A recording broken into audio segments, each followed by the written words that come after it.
Jesus é o Cristo, e se você crê, você tem vida em seu nome.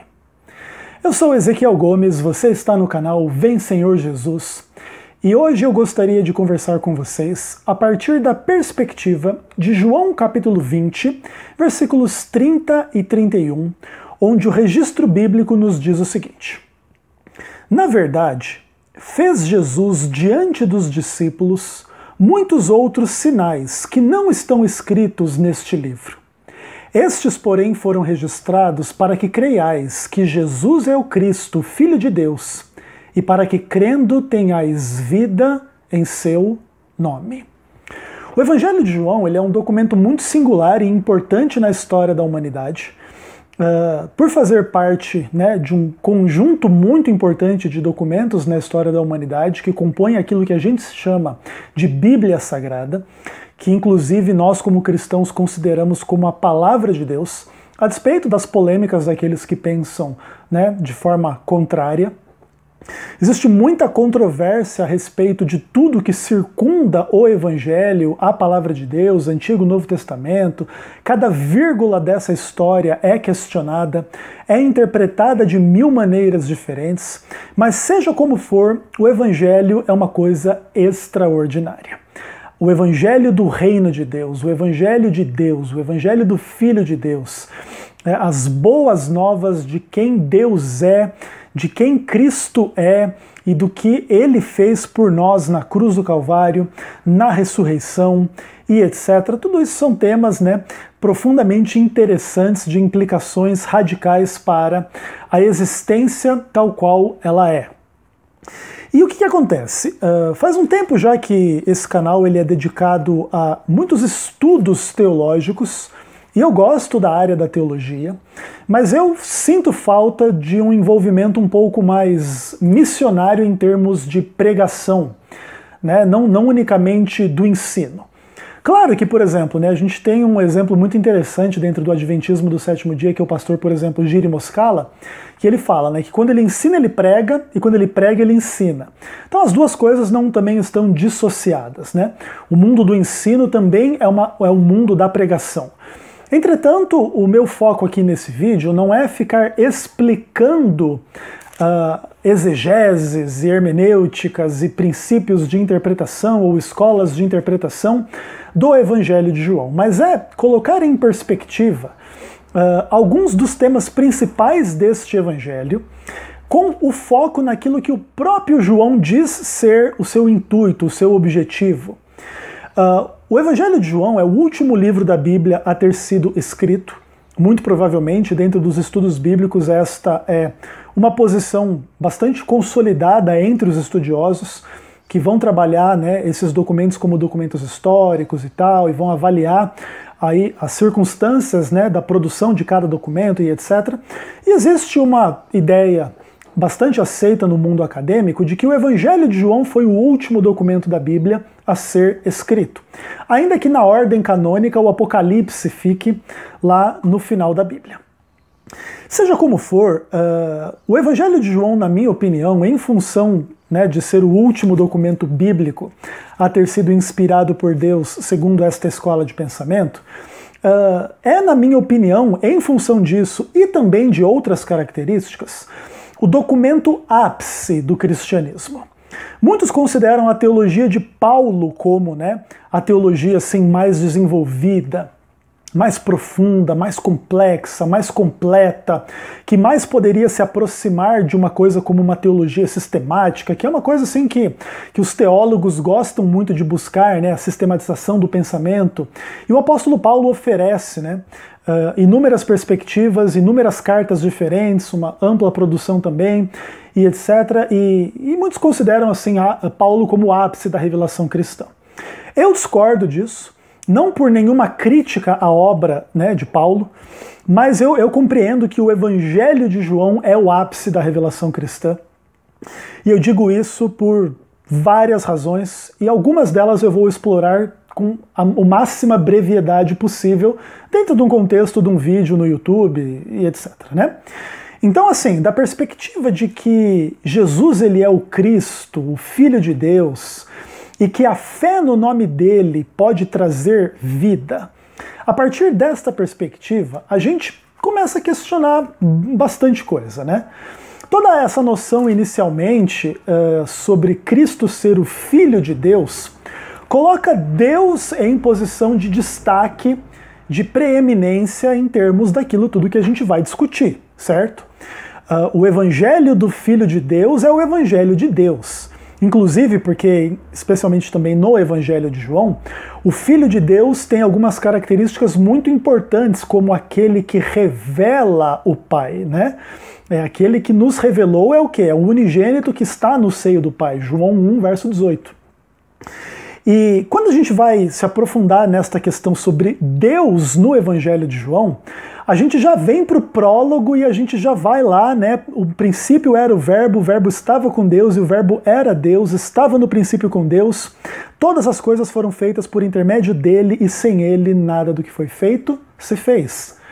E aqui a gente já começa a ter as primeiras indicações bem explícitas, né, no Evangelho de João de pluralidade na divindade, porque o verbo ao mesmo tempo em que era Deus estava com Deus, então tem pelo menos dois aí que podem ser chamados de Deus, e sem um deles nada do que foi feito se fez, então tudo que é criado vem dentro desta relação entre um e outro, serão chamados de pai e filho, né, em outros contextos. Inclusive no próprio capítulo 1, no verso 18, como eu já mencionei. E é interessante que este verbo que era Deus e estava com Deus, ele se faz homem. Ele tem várias características, ele é a verdadeira luz que vinda ao mundo ilumina todo homem, etc. Se você o recebe, você recebe poder para também ser feito filho de Deus, não partilhando das mesmas prerrogativas da relação entre Cristo e Deus, como unidade absoluta, mesma natureza, mesmo tudo, né, em certo sentido, né, e aí vai desembocar daqui a pouco na doutrina da Trindade, etc. Inclusive o Evangelho de João é o livro mais importante para a doutrina da Trindade, etc. E é uma coisa assim, tudo muito interessante, porque a gente crendo no verdadeiro Filho de Deus, nos tornamos filhos de Deus, o que também traz implicitamente o fato de que antes de crer não somos, né, esses filhos de Deus. E aí existe em perspectiva aqui as relações internas da divindade, pelo menos inicialmente entre pai e filho, e aí esse filho vai se tornar homem, vai se tornar carne, vai iluminar a todo homem, e todo homem vai ter, né, a escolha de o receber ou não receber, e etc. E a partir desse início conceitual, João começa a trabalhar uma narrativa bem humana, né, a respeito de João Batista, que fala a respeito de Cristo e etc. Esta relação também entre João Batista e Jesus, ela é interpretada em termos teológicos, então vai se dizer ali sobre a lei e a graça, a lei por intermédio de Moisés, a graça por intermédio de Jesus Cristo, e etc. E aí já se coloca assim, os questionamentos a respeito de João Batista, de onde vinha, né, aquela autoridade para pregar, aquela atração espiritual que ele exercia sobre o povo e sobre os líderes dos judeus. E João Batista é questionado e ele aponta para Cristo, e aí é toda aquela ideia, né? Eis o Cordeiro de Deus que tira o pecado do mundo, e Cristo é apresentado sobre uma forma extremamente importante e interessante no contexto do Antigo Testamento. O Cordeiro era sacrificado diariamente, né, no templo de Israel para o perdão dos pecados mediante o derramamento do sangue do Cordeiro, e etc. Então já existe aqui a indicação de que esse camarada ele vai ter uma função importante no derramamento do seu sangue, na sua morte. Claro que para você entender isso, lendo o Evangelho de João ali no comecinho, você precisa conhecer todo o ritual do santuário hebraico, mas de qualquer forma, o Novo Testamento ele é construído sobre bases e pressupostos judaicos e revelação do Antigo Testamento. Inclusive, quando o próprio Novo Testamento fala das Escrituras, é do Antigo Testamento em grande medida que está se falando, e etc, e etc. E João Batista, quando ele anuncia Cristo, ele anuncia de uma forma, assim, inclusive bem emocionante, né? ele tem a primazia porque já existia antes de mim. E humanamente a gente sabe que João Batista era um pouco mais velho que Jesus. Então, João Batista ele tinha uma compreensão da pré-existência de Cristo, né? Da preeminência de Cristo, da superioridade de Cristo. Essas são questões fundamentais a partir aí do comecinho da narrativa do Evangelho de João. Depois tudo isso é colocado em perspectiva no batismo de Jesus, que aparentemente é uma questão um pouco complicada e um pouco estranha, porque o único que não precisaria passar por um batismo de arrependimento, de perdão de pecados e etc., ele vai ali para cumprir toda a justiça, e etc. E ali acontece uma cena sobrenatural que vai atrair os primeiros discípulos para conhecerem Jesus. Então eles vão ver onde que Jesus mora, e ali assim a gente vê Jesus agora vivendo no meio de homens, né? E Pedro, e Simão, e André, e tal, e um leva o outro, né? Um conduz o outro a conhecer a Cristo, depois vem aí Filipe, vem Natanael, e ali você vê Jesus já começa de alguma maneira revelar assim algumas coisas assim íntimas, né, da experiência de cada um. Eu te vi debaixo da figueira e tal. Você é um verdadeiro israelita em quem não há dolo. E Natanael reconhece ali, né, que ele está na presença de um fenômeno, né, Cristo, que é estranho, que é esquisito, que conhece particularidades e fenômenos da existência dele. E ali eles começam a ver onde Jesus, né, mora, etc, etc. E os discípulos começam a manifestar fé em Jesus e dizem, mas vocês ainda não estão vendo nada e já estão crendo em mim? Vocês vão ver coisas grandes, né? E ele diz assim, vocês vão ver o céu aberto e o Filho de Deus subindo e descendo, aliás, os anjos de Deus subindo e descendo sobre o Filho do Homem. Isso é uma coisa tudo muito interessante, como a gente vê assim o capítulo 1 de João, né? E aí eu penso assim, olha, eu tenho mais 21 capítulos para descrever aqui para vocês, de uma forma resumida e breve, e já tem mais de 11 minutos de vídeo, né? Então acho que eu preciso correr um pouquinho, porque a minha ideia aqui é dar um vislumbre geral do Evangelho de João, e que explica um pouco assim por que eu acredito que esse é o ápice do cristianismo.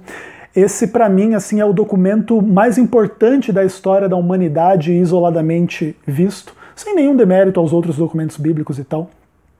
Mas eu creio que o Evangelho de João ele tem uma posição extremamente especial dentro do cânon, sem entrar em discussão de cânon dentro do cânon, mas pelo fato assim, né, das suas características, da sua profundidade, da sua seriedade, da sua importância e como, né, a coroa da revelação bíblica, o último documento bíblico a ser escrito, né, inspirado por Deus. Então o que acontece? Depois dessa introdução inicial, dos primeiros personagens, as primeiras dinâmicas, a primeira apresentação de Cristo como Deus, como um homem entre os homens que exerce atração mediante o seu poder, o seu amor, o seu conhecimento, a sua justiça, a sua pré-eminência, a sua pré-existência e etc. Jesus é colocado no contexto, né, das bodas de Canaã da Galileia, que é uma questão interessante, né? Um milagre dentro de um contexto festivo, não exatamente aquele milagre, né, da cura da pessoa que está doente de uma doença terrível, ou da libertação do endemoniado, ou da ressurreição de um morto, tudo existe muito dentro de um contexto negativo, e Jesus vai fazer muitos milagres em contextos negativos, porque as pessoas precisam desses milagres, mas o milagre não acontece só no contexto, né, da necessidade, do sofrimento, da morte, da doença, da possessão demoníaca, mas acontece no ambiente, né, do casamento, da alegria, mas ali falta uma coisa e Jesus supre milagrosamente aquela coisa e se revela diante dos seus discípulos e diante daqueles que testemunharam de uma ação que por um lado é simples e por outra extremamente complexa, transformando de fato água em vinho, né? Que depois vai virar um provérbio aí para transformações radicais nas coisas, né? Transformações da água para o vinho e etc, né?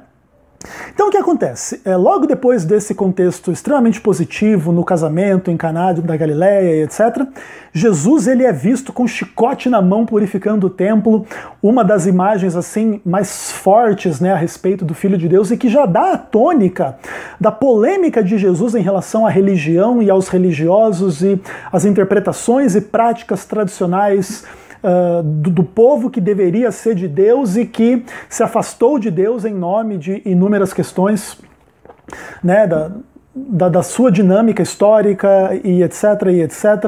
E dentro desse contexto, Jesus já fala da sua ressurreição no capítulo 2, no verso 22, né? Inclusive que já coloca em perspectiva esta questão logo no início da narrativa, né? Quando Jesus ressuscitou dos mortos, eles se lembraram de que Jesus dissera isso e creram na Escritura e na palavra de Jesus e tal, uma coisa interessante, que inclusive aqui já coloca a Escritura como paralela da palavra de Jesus, já trabalhando algum sentido assim de que aquilo que Jesus fala é tão palavra de Deus quanto o Antigo Testamento, que era inquestionável como palavra de Deus dentro do paradigma judaico e tal. E isso vai ser uma coisa importante, né? O Novo Testamento ao lado do Antigo Testamento, ambos como palavra de Deus. E também que já coloca inúmeras polêmicas em perspectiva, porque são as polêmicas relativas aí a como que se relaciona, né, o Primeiro Testamento e o Segundo Testamento. E o que permanece, o que não permanece, o que é revogado, o que não é revogado, e é dispensacionalismo, e é aliancismo, e é o que e o que não é, né? E a gente está debatendo isso tudo há 2000 anos e não estamos muito perto do consenso ainda, não é verdade, pessoal? Então, assim, tudo muito interessante, né? A gente perceber assim, o Evangelho de João dentro desses termos. Depois o capítulo 3 vai colocar um dos principais judeus, famoso, rico, sábio, próspero, bem aceito na elite do povo judeu e tal, e tal, e tal, e etc. E que percebe a dignidade de Cristo e a dignidade da obra de Cristo e vai questioná-lo. E ele é confrontado com aquilo que vai ser algumas das passagens mais lindas e mais conhecidas do Evangelho em relação a João 3,16, né? Deus amou o mundo de tal maneira que deu seu Filho para que todo aquele que nele crê não pereça, mas tenha a vida eterna.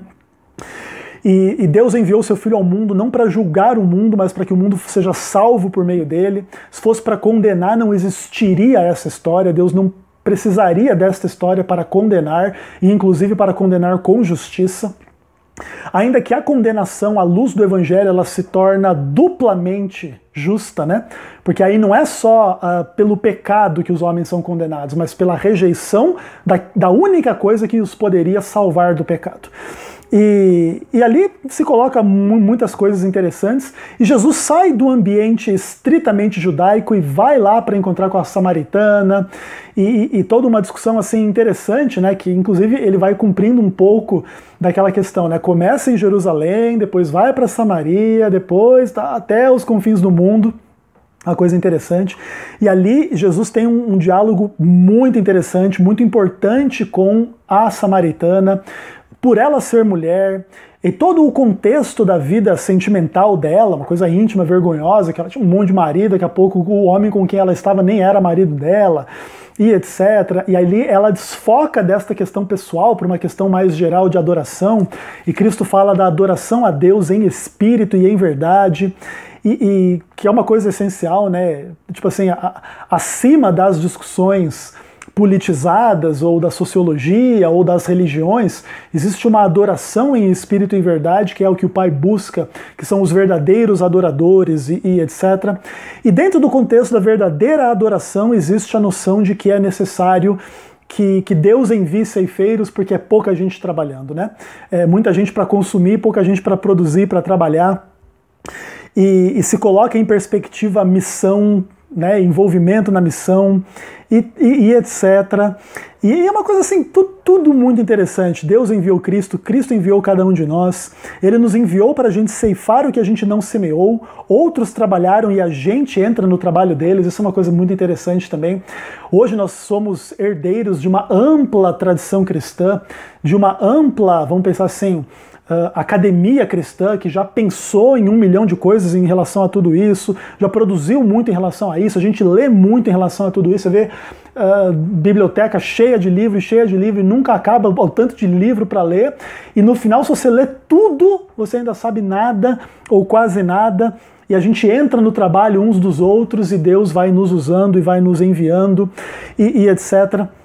E ali começa uma ampla situação de Jesus fazendo curas em relação ao filho do oficial, a cura do paralítico, que são curas que Jesus usa para explicar a sua própria missão, a sua própria dignidade.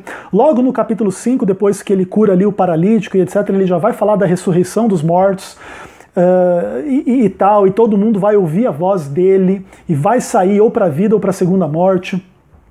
Então, se colocam algumas questões assim muito importantes, né, em relação às doenças e em relação à morte, que são questões que afligem a humanidade. E aí também Jesus vai falar no capítulo 6 em relação à questão assim da comida, da provisão, da providência. Esse capítulo é um dos capítulos mais debatidos em relação a todas as questões entre arminianos e calvinistas, e predestinação, e livre-arbítrio, e como é que isso aqui tudo funciona. Gostaria de ter mais tempo para debater isso. E claro, podemos fazer alguma coisa um pouco mais extensa a respeito desse tema em João 6 no futuro, mas assim, tudo muito interessante, e ao mesmo tempo que Jesus atraía e cativava as pessoas com a sua sabedoria, com o seu amor e tal, ele também, assim, ele exige um compromisso radical, e o discurso dele é duro, e muitas pessoas se afastam dele, e o capítulo 7 vai colocar as tensões e polêmicas entre ele, Jesus, e os seus familiares, e os líderes dos judeus. Inclusive, aqui ele já começa a quase ser preso e quase ser morto e tal, e etc. Mas aí ele se livra daquela situação, e ali a mulher adúltera aparece em cena no capítulo 8. Então, assim, Jesus ele estava numa situação parecida com aquela que daqui a pouco a mulher está, né? Jesus sem culpa, a mulher com culpa, mas ali a gente também tem um dos relatos mais fortes da palavra de Deus em relação ao perdão de Cristo, né? Quem não tem pecado, atire a primeira pedra, exaltando aí a noção da universalidade do pecado e tal. E ele, que era o sem pecado, podia atirar a pedra e não atirou, e decidiu não atirar, e seria justo se atirasse, e perdoa o que não tem perdão, e ele é revelado como a luz do mundo, e ele defende a sua missão, o seu ministério, e ele continua, né, a sua obra de cura. Ele cura o cego de nascença no capítulo 9, também um texto muito legal, muito interessante. E daqui a pouco a cura do cego de nascença já traz, né, os líderes judaicos, mas quem foi que te curou, como é que isso foi, como é que não foi, esse homem é pecador. Aí o cego responde de uma forma maravilhosa, né, se é pecador ou não, eu não sei, eu sei que eu nasci cego e agora eu estou enxergando, o que você me diz, né? E depois Jesus vai falar com o cego, né? Porque ele cura o cego inicialmente, o cego não vê, e Jesus meio que se esconde, né, no meio da multidão, no meio das pessoas e tal. E depois ele vai até o cego, olha, quem é que me curou? Sou eu. E etc e tal. E é uma coisa assim, tudo muito interessante, né? Cristo é adorado pelo cego e tal. E ele profetiza ali, né? Eu vim a este mundo para juízo, a fim de que os que não veem vejam e os que veem se tornem cegos. E aí a ideia dos fariseus, e nós somos cegos também? Pois é, se vocês vissem a cegueira de vocês, eu poderia curá-los, mas como vocês não veem, vocês permanecem no vosso pecado e tal. E aí João 10, também um texto bastante polêmico nos contextos arminianos e calvinistas. E os calvinistas e arminianos, eles, né, se apegam a vários pontos aqui para discutir e tal, mas seja como for, assim, esse é um relato muito emocionante, né? Que prepara o leitor, inclusive, para a história da cruz, onde Cristo vai dar a sua vida pelas ovelhas e tal. E ali existe também uma discussão interessante entre Jesus e os judeus, onde ele vai falar da unidade dele com o Pai, eu e o Pai somos um. E é muito interessante esse relato, né? Porque os judeus, eles percebem, né? Sendo tu homem, te fazes Deus a ti mesmo. E é interessante isso, né? Porque na verdade Jesus ali, né, como resposta, ele vai enfatizar a sua filiação divina. Ele vai dizer assim que ele fazia as obras do Pai, né? O Pai estava nele e ele no Pai, já ecoando aquilo que ele vai falar lá em João 14, quem viu a mim viu o Pai, e etc. E ali, ok, ele fica, né, naquela questão, naquela tensão e tal, e eles procuravam prender Jesus e tal, mas aí assim Jesus se livrou das mãos dele e continuou o seu ministério e tal, até que chega num dos pontos ápices do Evangelho de João, que é a ressurreição de Lázaro no capítulo 11, relato muito importante para lidar com essa questão da morte. Muito provavelmente é aqui, né, que realmente a decisão de matar Cristo é tomada, porque um sinal desta magnitude foi compreendido no seu recado e tal, e os fariseus e o sinédrio e etc. foram convocados ali para realmente tirar a vida de Jesus e para matar Lázaro de novo, para não restar nem testemunha deste poder que havia ressuscitado Lázaro dentre os mortos e tal. E isso, inclusive, traz algumas questões muito interessantes, assim, né? Você vê até onde vai o fanatismo religioso quando ele toma conta, né, de uma comunidade dentro de uma circunstância e tal. Então, para as pessoas não abrirem mão dos seus preconceitos, das suas interpretações tradicionais, eles estavam dispostos a matar alguém que tinha ressuscitado uma pessoa.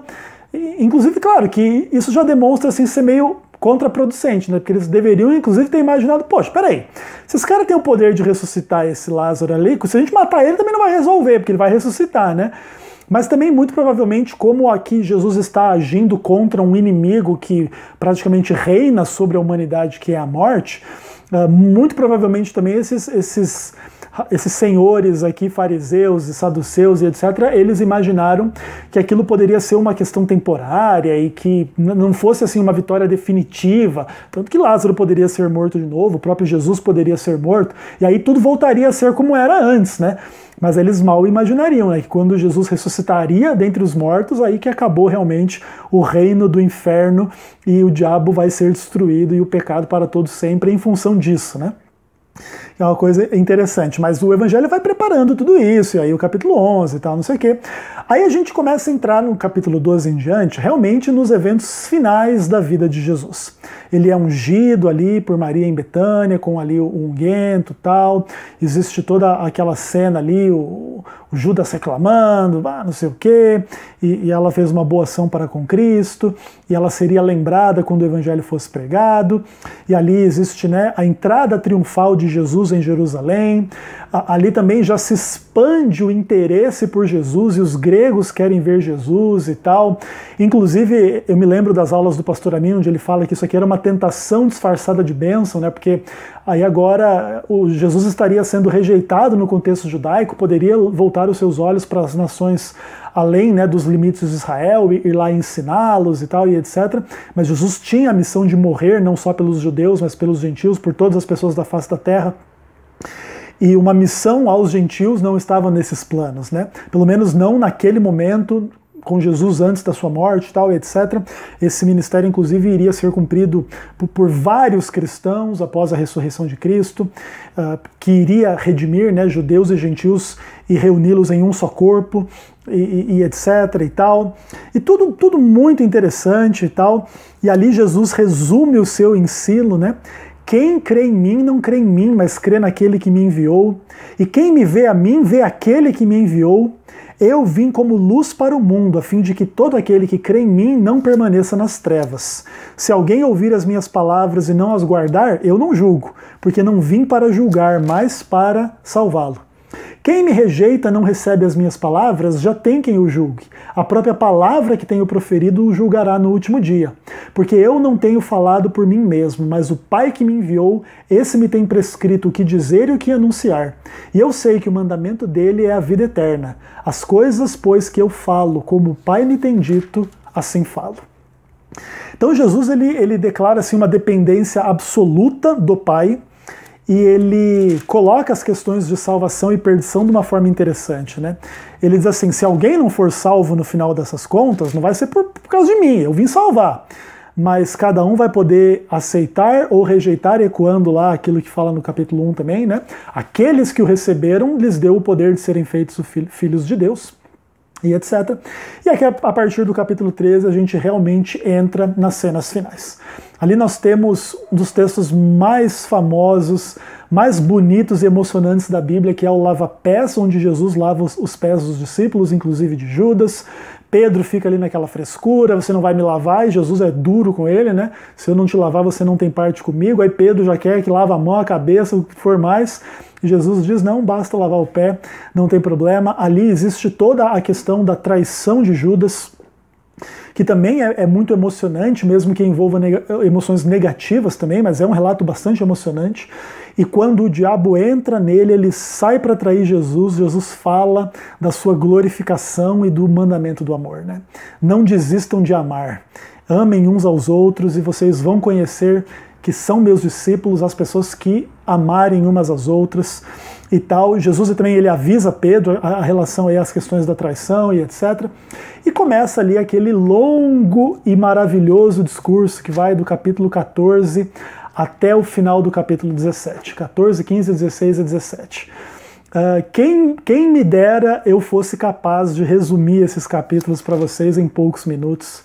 Coisa assim absolutamente profunda. Jesus fala, né, crede em Deus, crede também em mim, das moradas da casa do Pai, quem viu a mim, viu o Pai, e etc. E ali a revelação do Espírito Santo como o outro Consolador, aquele que continuaria a obra de Cristo, toda a questão aí da videira, dos ramos, a missão do Espírito Santo, as últimas palavras de Jesus, a sua oração sacerdotal por aqueles que estavam com ele, que ainda viriam a crer nele. Jesus orou por mim, orou por você que viria a crer, já conhecia quem iria crer, tal e etc. E ali no capítulo 18 nós o encontramos curvado sobre o jardim do Getsêmani, e tal, etc. Todo um contexto interessante ali. Pedro quer lutar humanamente, arranca a orelha do outro.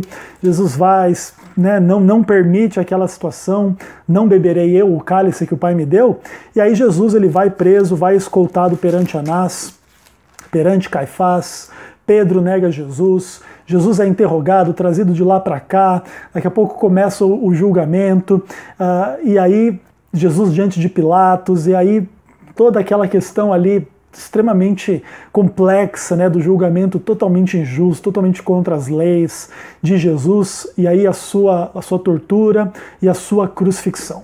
Ali João coloca os detalhes, né, do lançar sortes sobre as roupas de Cristo, tal, etc. Descreve a sua morte e o reconhecimento, né, da natureza especial que Cristo tinha no contexto da sua morte, pelos soldados e tal, e etc. O cumprimento de várias passagens das Escrituras em relação a sortear as suas sortes, as suas vestes, nenhum osso teria sido quebrado, tal. E ali o contexto, né, do sepultamento de Cristo, tal, e etc. E no capítulo 20 a gente fala da sua ressurreição. Jesus aparece para Maria Madalena, aparece para os discípulos. Tomé fica na incredulidade, depois Jesus confronta ele, estabelece a sua fé. E no final tem uma questão interessante entre o próprio João e o Pedro, ali no capítulo 21, e João termina o evangelho de uma forma bonita, né? Este é o discípulo que dá testemunho a respeito destas coisas, que as escreveu e sabemos que seu testemunho é verdadeiro. Há, porém, ainda muitas outras coisas que Jesus fez. Se todas elas fossem relatadas uma a uma, creio que nem no mundo inteiro caberiam os livros que seriam escritos. Então, João exalta Cristo, né? Como realmente Deus, homem, morto, ressurreto, Senhor, Salvador, digno de toda honra, louvor, glória, e não dá nem para a gente expressar o que Ele é, porque não cabe no mundo, não cabe no universo, porque Ele é maior do que tudo isso. Essa é a visão cristã a respeito de Deus, a respeito de Cristo, a respeito do Espírito Santo, a respeito da salvação. É claro que um vídeo como esse é um resumo completo de uma coisa que é absolutamente mais profunda, absolutamente interessante. O quarto evangelho, como é chamado, né, é o evangelho que é um pouco contraposto aos três evangelhos sinóticos. Na minha opinião, o documento mais maduro da fé cristã, o documento mais profundo da fé cristã, e que estabelece a dignidade de Jesus Cristo em toda a sua vida, na sua morte, na sua ressurreição, e que tudo que a gente pode falar sobre ele ou fazer para ele é pouco diante daquilo que ele de fato fez e daquilo que ele de fato é. Eu acho que esses são os sentimentos cristãos assim fundamentais, que vão conduzir o quê? Aquela adoração em espírito e em verdade, que os verdadeiros adoradores devem fazer, né? Que o Pai busca, porque Deus é espírito, né? E isso tudo assim é extremamente bonito, interessante. Se você nunca assim teve uma perspectiva ampla e geral do documento bíblico Evangelho de João, eu espero que esse vídeo tenha te ajudado. Inclusive, se você quiser tirar um tempinho para você ler o Evangelho de João inteiro, não sei se você vai conseguir fazer isso numa sentada, porque ele é um pouco grande, seria demorar algumas horas, mas talvez assim, tirar para não ler outra coisa a não ser o Evangelho de João até terminar, entendeu? Então, e aí em 2, 3, 4 dias, no máximo em uma semana, se você ler um pouquinho por dia, você ter essa visão dessa narrativa completa, geral, cheia de nuances, cheias de coisas maravilhosas para exaltar o Senhor e o Salvador Jesus Cristo. E o objetivo não é te contar uma história bonita, interessante, legal, que realmente é poderosa, fantástica e etc.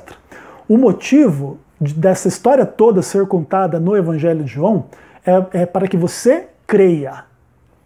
E se você crê, você vai ter vida em nome de Cristo.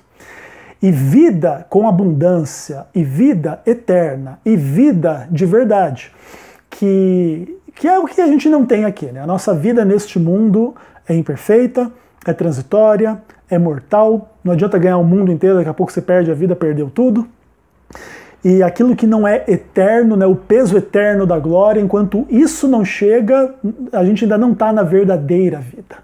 Quando ele se manifestar, a nossa vida vai se manifestar. Inclusive, 1 João vai falar um pouco sobre isso também. Mas aí é assunto para outro documento bíblico, também literatura joanina. Quem sabe em outro momento a gente estuda esses outros documentos também. Tá bom, pessoal? Um grande abraço. Eu espero realmente que esse vídeo tenha inspirado você a crer no Evangelho, a crer em Cristo e a entender o Evangelho de João como uma obra literária, também de uma forma mais ampla, ainda que superficial, de acordo com os limites naturais de um vídeo desse tipo, tá bom? Forte abraço, fiquem com Deus, até o próximo vídeo, se o Senhor quiser.